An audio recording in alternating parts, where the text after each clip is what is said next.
आप दिन भर थके हुए हो, फिर बेड पे लेटते हो और फ़ोन उठा के एक रैंडम लड़की की रील आती है। संडे रीसेट या किसी बंदे का सोलो ट्रैवल जापान का वीलॉग आता है और आप उस पर क्लिक कर देते हो। फिर आप 20 मिनट तक देखते रहते हो और ऐसा लगता है जैसे तुम किसी दोस्त के साथ कॉफ़ी पी रहे थे। वो वीलॉग्स बहुत ज़्यादा चलते हैं और मेरे दिमाग में एक ख्याल आया था कि जो लोग भी वीलॉग बनाते हैं तो शायद वो 2 बार उठते होंगे। शायद नहीं, 2 बार ही उठते हैं, क्योंकि एक बार तो सच में उठते होंगे और कैमरा लगाते होंगे और दूसरी बात वो दिखाने के लिए उठते होंगे, जिसमें वो अंगड़ाई भी लेते हैं एकदम परफेक्ट वाली। जोक्स अपार्ट, उसके पीछे वो मेहनत भी करते हैं। तो एक सवाल आया मेरे मन में कि वीलॉग्स आखिर इतना क्यों चलते हैं, लोग क्यों देखते हैं इतना वीलॉग्स, क्या साइंस है इसके पीछे। तो आज मैं वही बात करने वाली हूँ जिसमें हम मिरर न्यूरॉन्स के बारे में बात करेंगे, पैरासोशल रिश्ते के बारे में बात करेंगे। तो लेट्स स्टार्ट। साइंस कहती है कि जब तुम किसी वीलॉगर को समोसे के साथ चाय पे स्लर्प करते हुए देखते हो ना, तो तुम्हारा दिमाग एक्चुअली चीट हो रहा है। इसे कहते हैं मिरर न्यूरॉन्स। तो बेसिकली जब वो स्माइल करता है तो तुम्हारे दिमाग का वही हिस्सा एक्टिवेट होता है जैसे तुम स्माइल कर रहे हो। वो होता है ना मंकी सी मंकी डू का सोफिस्टिकेटेड वर्जन समझ लो इसको।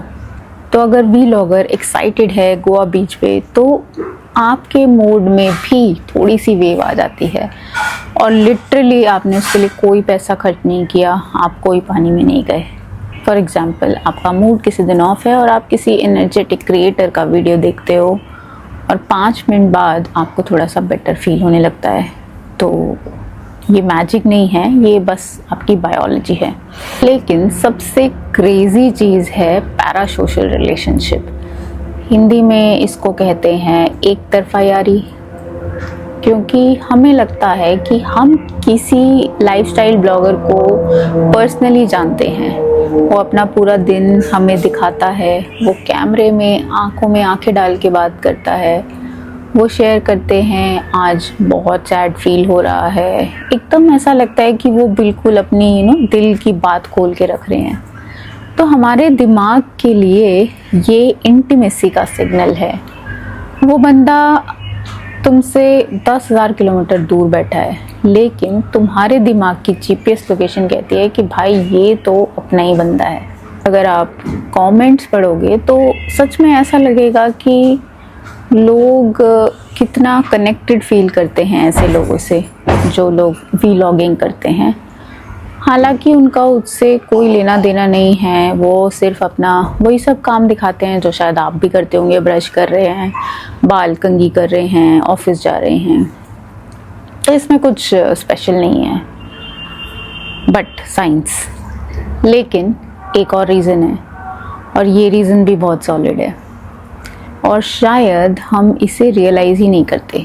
वीलॉग्स देखने के लिए आपको ज़ीरो कॉग्निटिव एफर्ट की ज़रूरत होती है। मतलब आपको कुछ सोचना ही नहीं पड़ रहा।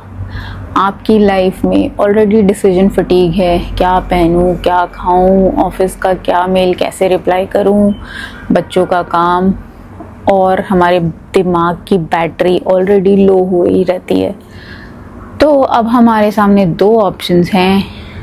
एक कि कोई हैवी सा पॉडकास्ट जिसमें कुछ ऐसी चीज़ बताई जा रही है जो शायद काम की है, लर्निंग वैल्यू है, और दूसरा एक वीलॉग जिसमें कोई खिड़की के पास बारिश देख रहा है या बस कोई अंगड़ाई ले रहा है। तो ब्रेन क्या करेगा, ऑटोमेटिकली ऑप्शन बी चूज़ करेगा, क्योंकि वीलॉग वैसे ही है जैसे टीवी पे स्नोफॉल देखना। कोई लर्निंग का प्रेशर नहीं है, कोई एग्ज़ाम नहीं है, बस देखना है, फील करना है और थोड़ा सा बेटर फील करना है, मतलब टेम्परेरी रिलीफ। तो वीलॉग देखने के लिए आईक्यू नहीं, सिर्फ वाईफाई चाहिए, और कभी कभी ये ही आपको रिलीफ देता है। एक और रीज़न है, you are living through someone else. अपनी लाइफ नहीं जीनी तो दूसरों की देख लो। कभी कभी हम रियलाइज़ ही नहीं करते, हम सोचते हैं कि अच्छा लग रहा है देखने में, लेकिन असल में हम फील कर रहे होते हैं वो एक्सपीरियंस, वो ट्रिप जो हम अफोर्ड नहीं कर सकते, वो एस्थेटिक रूम जिसकी सफाई का हमारा मन नहीं है। तो ये एक तरह का ना वाइकेरियस एक्सपीरियंस होता है। इसमें कुछ भी बुरा या सही नहीं है, ये इंसान की फितरत है। बचपन से हम कहानियाँ सुनते आए हैं। वीलॉग्स बस नए ज़माने की कैंप फायर कहानियाँ हैं, लेकिन ये एक पावरफुल रीज़न है कि आप वीलॉग्स क्यों एंजॉय करते हो, इसीलिए इसको समझना ज़रूरी है। फिर हर सिक्के के दो पहलू होते हैं और यहाँ आता है सोशल कंपैरिजन थ्योरी। हम अपनी लाइफ को वीलॉगर की लाइफ से कंपेयर करने लगते हैं। अगर ये आपको मोटिवेट करे, अच्छा मैं भी अलार्म लगाऊंगा, तो सही है। लेकिन अगर ये आपको गिल्ट दे कि मेरी लाइफ तो बेकार है, ये देखो कितना एंजॉय कर रहे हैं, तो इससे आपको डिप्रेशन, एंजाइटी या बुरा फील हो सकता है। और स्पेशली अगर हम अपना दिमाग बिल्कुल ना लगाएं तो हम एक इल्यूजन में रह सकते हैं कि जो एक क्रिएटर दिखा रहा है वो ही उसकी लाइफ का सच है। पर आपको ये बात समझनी पड़ेगी कि वो क्रिएटर इंक्लूडिंग मी वही दिखा रहा है जो वो दिखाना चाहता है।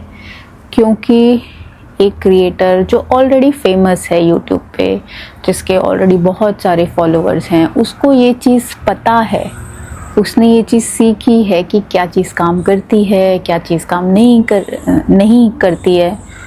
तो जब मैं भी कंटेंट बनाती हूँ, मैं एआई का यूज़ करती हूँ स्क्रिप्टिंग के लिए, कंटेंट को स्मूथ करने के लिए। तो ये सारे टिप्स जो हैं वो एआई भी देता है कि ये ऐसे नहीं ऐसे लिखो, ये ऐसे नहीं ऐसे दिखाओ, क्योंकि इससे ऑडियंस इमोशनली कनेक्टेड फील करेगी, और वही हो रहा है। तो इसलिए इस भ्रम में मत रहना कि जो वीलॉगिंग कर रहे हैं वो आपको अपनी असली सच्चाई, हर सच्चाई दिखा रहे हैं। वो वही दिखा रहे हैं जो वो आपको दिखाना चाहते हैं, जिससे उनका फ़ायदा हो रहा है। तो हो सकता है कि आपको मेरा अभी तक का ये सुन के लगे कि भाई वीलॉग देखना तो बहुत ही बड़ा टाइम वेस्ट है, हम तो बेवकूफ़ बन रहे हैं। ऐसा नहीं है। रिसर्च सजेस्ट करती है कि 10 मिनट की कोजी एस्थेटिक सी day in my life vlog देखना हमारे स्ट्रेस लेवल को उतना ही नीचे ला सकती है जितना एक गाइडेड मेडिटेशन ऐप। तो ये मेडिकल क्लेम नहीं है, बट ये एक पैटर्न देखा गया है। तो बेसिकली ये हमारे नर्वस सिस्टम को एक सिग्नल देता है कि चिल मारो यार, दुनिया सही है, बढ़िया है। तो मेरा पॉइंट इस वीडियो में ये सजेस्ट करना नहीं है कि आप वीलॉग देखो या मत देखो, पर मैं बस ये कहना चाहती हूँ कि आप सोच समझ के देखो। एटलीस्ट आपको ये पता होना चाहिए कि आप क्यों देख रहे हो। तो बस अगली बार सोच लेना कि क्या ढूंढ रहे हो आप वीलॉग्स में। इंस्पिरेशन ढूंढ रहे हो, जस्ट रिलीफ ढूंढ रहे हो, एस्केपिज्म ढूंढ रहे हो, कनेक्शन ढूंढ रहे हो, या बस अपने दिमाग को बंद करना चाहते हो थोड़ी देर के लिए। जो भी रीज़न है, एटलीस्ट आपको पता होगा। चलो मिलते हैं अगले वीडियो में। तब तक थोड़ा सा मेरा न्यूरॉन एक्टिवेट करो और स्माइल कर लो।